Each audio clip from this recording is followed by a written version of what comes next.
देखिए ये 2 नंबर सवाल है। सवाल देखिए आपका क्या बोल रहा है। बोल रहा है क्रमशः 6 सेंटीमीटर, 8 सेंटीमीटर और 10 सेंटीमीटर त्रिज्याओं वाले धातु के 3 ठोस गोलों को पिघलाकर एक बड़ा गोला बनाया जाता है। तो बोल रहा है इस गोले की त्रिज्या ज्ञात कीजिए। सवाल देखिए आपका बोल रहा है क्रमशः 6 सेंटीमीटर, 8 सेंटीमीटर और 10 सेंटीमीटर त्रिज्याओं वाले धातु के 3 ठोस गोलों को पिघलाकर एक बड़ा गोला बनाया जाता है। तो बोल रहा है इस गोले की त्रिज्या ज्ञात करें। चलिए ठीक है, इनको देखिए हम हल कर देते हैं यहाँ पर। अब देखिए यहाँ पर ये क्या है, 3 छोटा गोला है जिसको पिघला करके बड़ा गोला बनाया गया है। ठीक है, तो इसको छोटे गोले की त्रिज्या को ये R1 मान लेते हैं। R1 बराबर 6 सेंटीमीटर। दूसरा को मान लेते हैं R2 बराबर 8 सेंटीमीटर। आइए R3 बराबर हो गया 10 सेंटीमीटर।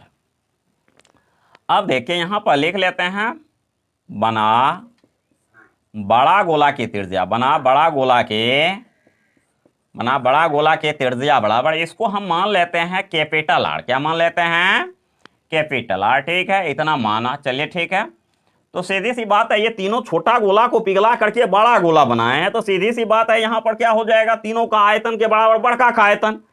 तो यहाँ पर लिख सकते हैं अर्थात बड़ा गोला का आयतन बराबर तीनों छोटे गोले के आयतन का योग। चलिए ठीक है, लिख देते हैं। प्रश्न से चलते हैं। तो यहाँ पर लिख सकते हैं बड़ा गोला का आयतन, बड़ा गोला का आयतन बराबर, तो यही हो जाएगा कौन सी, तीनों छोटे गोले के आयतन का योग। तो यहाँ लिख देते हैं तीनों छोटे गोले के आयतन का योग, आयतन का योग। सवाल बहुत ही इजी है। चलिए ठीक है, अब देखेंगे यहाँ पर बड़ा गोला का आयतन, आयतन के लिए सूत्र होता है 4/3 पाई, ये हो जाएगा अर्थात कैपिटल R का क्यू। 4/3 पाई R क्यू हो गया, कैपिटल R माने है बड़ा गोला की त्रिज्या।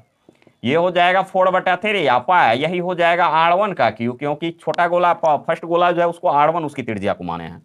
ये हो जाएगा 4/3 पाई, ये R2 का होल क्यू। ये हो गया 4/3 पाई, ये R3 का होल क्यू। देखेंगे ये 4/3 जो है ना, 4/3 पाई तीनों में है, इसको कॉमन ले लेते हैं। 4/3 पाई यहाँ लिख दिए, यहाँ हो जाएगा R क्यू बराबर लिख सकते हैं 4/3 पाई, कॉमन ले लिए। यही हो गया R1 का क्यू जोड़ R2 का क्यू जोड़ R3 का क्यू, लिख दिए, कोष्ट बंद कर दिया। अब देखते हैं बराबर में दोनों साइड टर्म भी गुना में ही है, इसको काट देते हैं, बराबर में है कट सकता है। यही हो गया R क्यू बराबर आप लिख सकते हैं R1 का वैल्यू 6 का क्यू हो जाएगा, यहाँ पर R2 का वैल्यू 8 है, 8 का क्यू, आइए हो जाएगा 10 का होल क्यू। 6 को 3 बार गुना करेंगे अर्थात यही हो गया 6 गुना 6 गुना 6, यही हो गया प्लस में 8 गुना 8 गुना 8, यहाँ पर हो जाएगा 10 गुना 10 गुना 10। ठीक है, चलिए लिख दिए।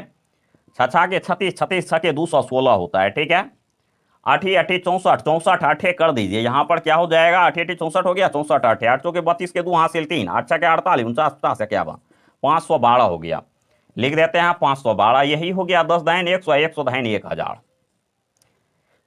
चलिए देखिए यहाँ पर लिख सकते हैं अर्थात R क्यू बराबर इस सबको जोड़ देते हैं। यही हो गया 6 2 8 हो गया, यहाँ पर क्या हो जाएगा 1 1 2 हो गया। ठीक है, यहाँ पर 5 2 7 हो गया, यहाँ 1 हो गया।